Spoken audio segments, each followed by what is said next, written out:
भगवान पे श्रद्धा रखो, भगवान पे विश्वास रखो और भगवान को अपनी जिंदगी का मालिक बनाओ, क्योंकि जिनकी जिंदगी के मालिक वो स्वयं हैं, जो शास्त्र विरुद्ध आचरण करते हैं, उनका जीवन में बहुत जल्दी पतन हो जाया करता है। एक गैया, ध्यान से सुनना, एक गैया जंगल में घास चर रही थी और उसने देखा कि पीछे से शेर आ रहा है। तो जैसे ही गैया मैया को शेर की झनक लगी तो गैया दौड़ी। अब आगे आगे गैया और पीछे पीछे शेर। गैया ने सामने देखा कि रास्ता तो आगे है ही नहीं। एक कुआं सा देखा, थोड़ा बड़ा बावड़ी। अब गैया ने प्राण बचाने के लिए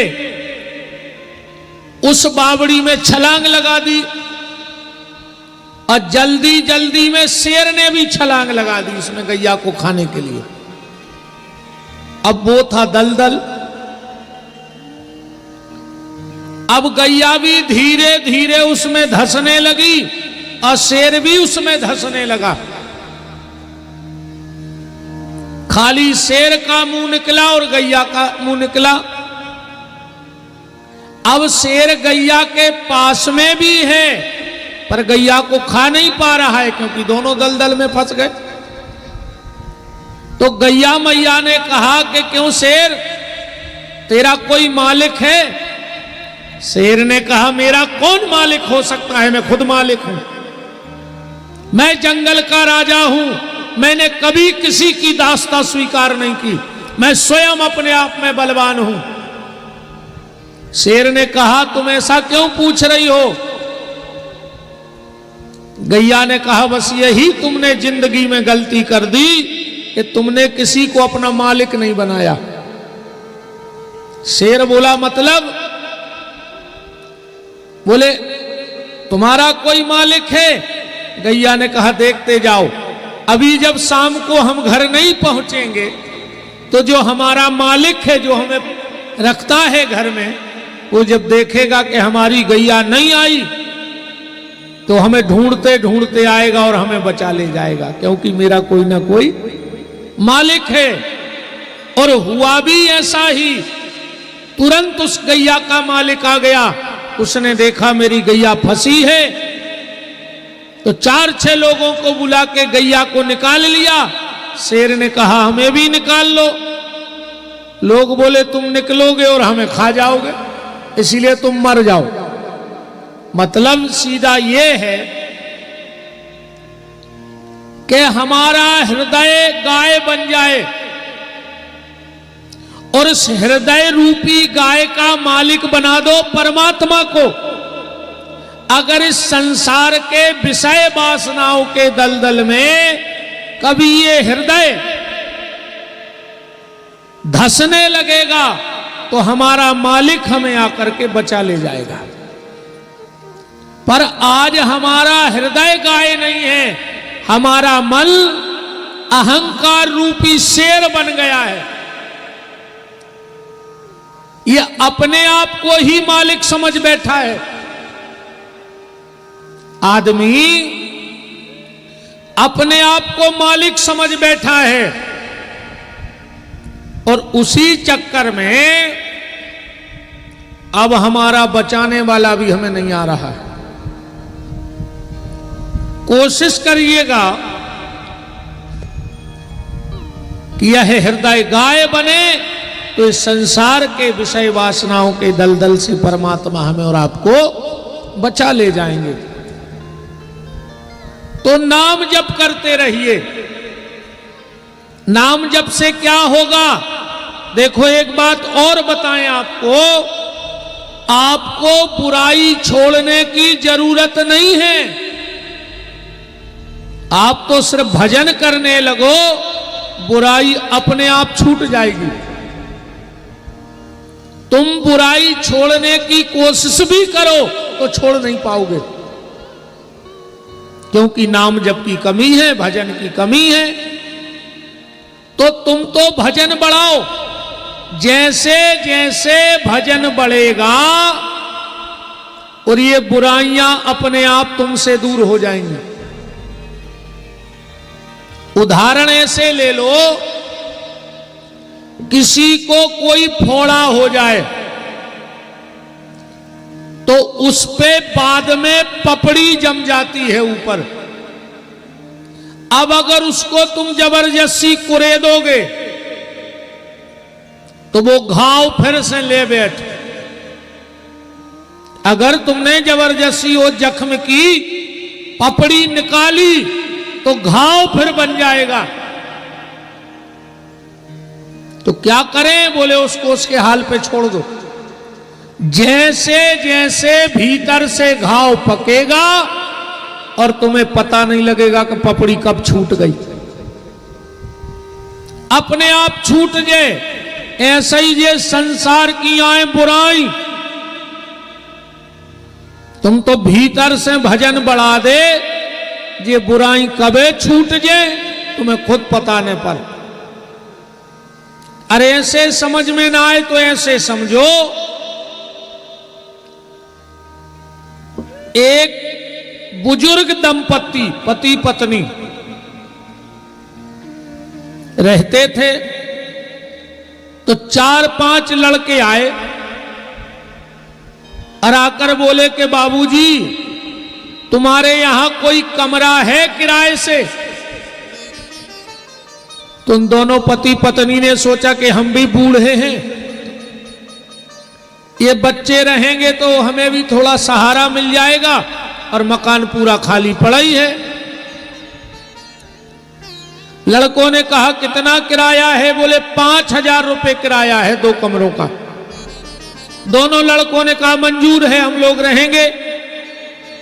अब वो 4-5 लड़के उस मकान में रहने लगे। एक दिन तो वो ठीक रहे, दूसरे दिन से उनने शराब पीना चालू कर दिया, उस घर में मांस पकाना चालू कर दिया, गाली गलौज चालू कर दी। अब तो वो दोनों बूढ़े व्यक्ति बड़े परेशान। दादा ने कहा खाली करो, तो वे 4-5 बोले कि सुनो ज्यादा करो सो रात में करो, दबा दे सो मार जाओ। अब बिल्कुल हल्ला नहीं करना, अब ना हम लोग किराया देंगे और ना ये घर खाली करेंगे।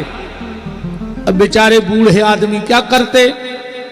महीने 2 महीने जैसे तैसे करके उन्हें निकाले। एक दिन वो दादाजी ले रहे थे सब्जी, ध्यान से समझत जाइयो,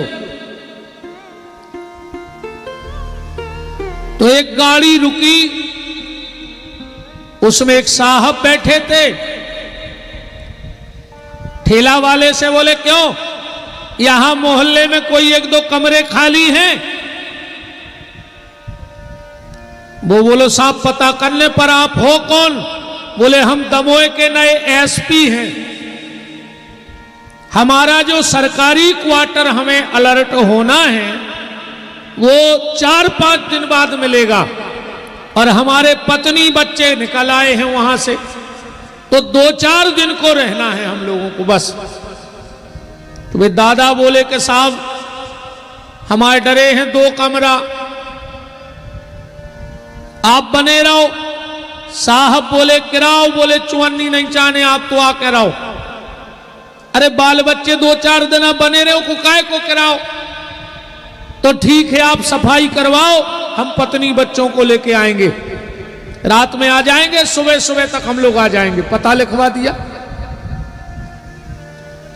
दादा गए, अम्मा से बोले कि सुनो ये 2 कमरा जल्दी धो साफ करो। बोले काहे? बोले अपने दमोह के ना एसपी रहे हैं 2-3 दिन थे। अब 4-5 लड़का सुन रहे थे, उनको पता है तो कि जो एसपी आ रहा हो बड़ो खतरनाक है। तो उनने कही कि अब अपन भग ले रहा था में कैसे अपन तो कुख्यात बदमाश फरारी में ते आए थे। कहूं एसपी साहब आ गए तो धरे ये भी दादा दादी को कहने नहीं पड़ी और वे रात ही में मकान खाली करके चले गए। खाली एसपी के आने की खबर मात्र से। अब ये बात को ऐसो समझियो कि जो शरीर आए वो मकान, ये में काम क्रोध लोभ मोह मत्सर दंभ अहंकार पाखंडी ईर्षा ने जबरदस्ती कब्जा ठोक लो। अब तुम चाह के भी खाली नहीं करवा सकते। तुम कितना भी कुछ कर लो पर ये तुम्हें छोड़ के नहीं जाएंगे। तो तुम भी एसपी को बैठार दे ले आन के, बिल्कुल इनके पीछे न पड़ो। तुम भी एसपी को बैठारो। दमोह का एसपी तो कोई होगा पर जगत का एसपी कौन है? एसपी दो ही शब्द है ना। सीता माने एस और पी माने पति। सीता पति श्री राम जी को लाके अपने हृदय में बिठा दो, ये काम क्रोध लोभ मोह मत्सर के चोर अपने आप भाग जाएंगे। तो असली एसपी तो सीतापति श्री राम जी हैं, बस उनको लाके बिठा लो, अपने आप सारे काम बन जाएंगे। कल हम लोग चर्चा में सुन रहे थे कि भगवान शंकर सृष्टि का निर्माण कर रहे हैं। और सृष्टि में हम लोग यहां तक आए थे कि शिव ने हृदय से शक्ति को प्रकट किया, दाहिने हाथ से विष्णु को प्रकट किया और बाएं हाथ से ब्रह्मा को प्रकट किया। ब्रह्मा जी ने चंदन प्रकट किया, भगवान शंकर ने 5 पेड़ प्रकट किए, वो कल आप सुन रहे थे। फिर तीनों देवताओं ने मिलकर के और बेलपत्र को प्रकट किया। भगवान शंकर ने जो पहला नगर बसाया उस नगर का नाम था अबिरमुख क्षेत्र। हमने आपको कथा बताई थी कि बनारस में मरने वाले की अधोगति नहीं होती, काशी मरत जंतु अवलोकी, क्योंकि वहां मरने वाले के कान में भगवान शंकर राम कह देते हैं। और जिसके कान में राम नाम पड़ जाए उसकी तो मुक्ति निश्चित है प्यारे। तो ब्रह्मा विष्णु को यह वरदान दिया था कि बनारस में मरने वाले के कान में तो हम राम कहेंगे, पर बनारस के बाहर जो मर जाएगा, अगर उस मरे हुए व्यक्ति को 4 लोग उठाएंगे और पीछे राम नाम सत्य कहते हुए जाएंगे तो उसे भी भगवान शिव कहते मैं मुक्ति प्रदान कर दूंगा। तो पार्वती शिवा ने कहा कि भोलेनाथ फिर हमारे घर में और दुनिया में क्या अंतर रहेगा? कोई एक ऐसा नियम बना दो जो सिर्फ और सिर्फ मेरे घर बनारस में हो और कहीं ना हो। भगवान शंकर ने कहा जाओ देवी, एक ऐसा नियम हम बनारस में बनाए देते हैं जो तुम्हारे बनारस के अलावा दुनिया में कहीं नहीं होगा। कौन सा नियम ऐसा है जो दुनिया में कहीं नहीं होता पर वाराणसी में होता है? हमारे सनातन धर्म में सूर्यास्त के बाद मुर्दा नहीं जलाया जाता कि जलाते हैं। हमारे यहां रात्रि में मुर्दे को आग नहीं दी जाती है।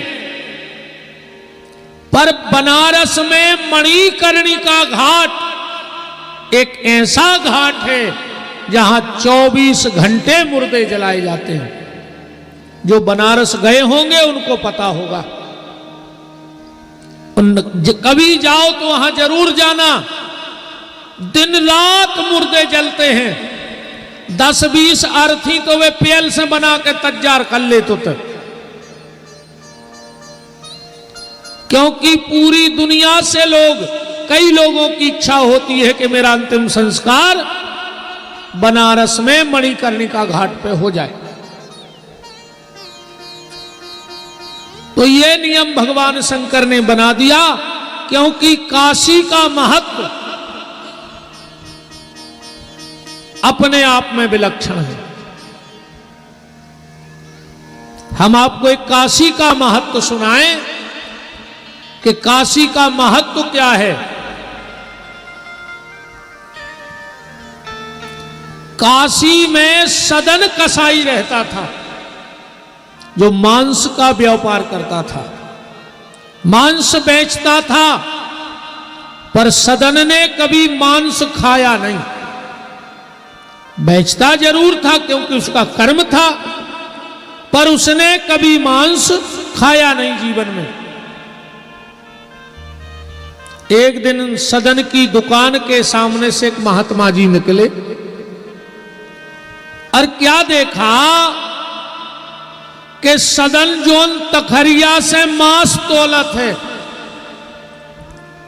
तो कई दुकानदार धरो बनाए रहे थे, कछु भी रख ले दूसरे पलवा पे वजन बराबर कर दे। तो सदन कसाई को बप्पा के लिए कोई महात्मा सिद्ध सालकराम की बटुलिया दे गए थे। जब तक बब्बा रहे सो खूब पूजा भाई, बब्बा मरे सो बोई धरो बना लो सदन के बाप ने, और हिस्सा बांट में बोई में लगाओ सदन को।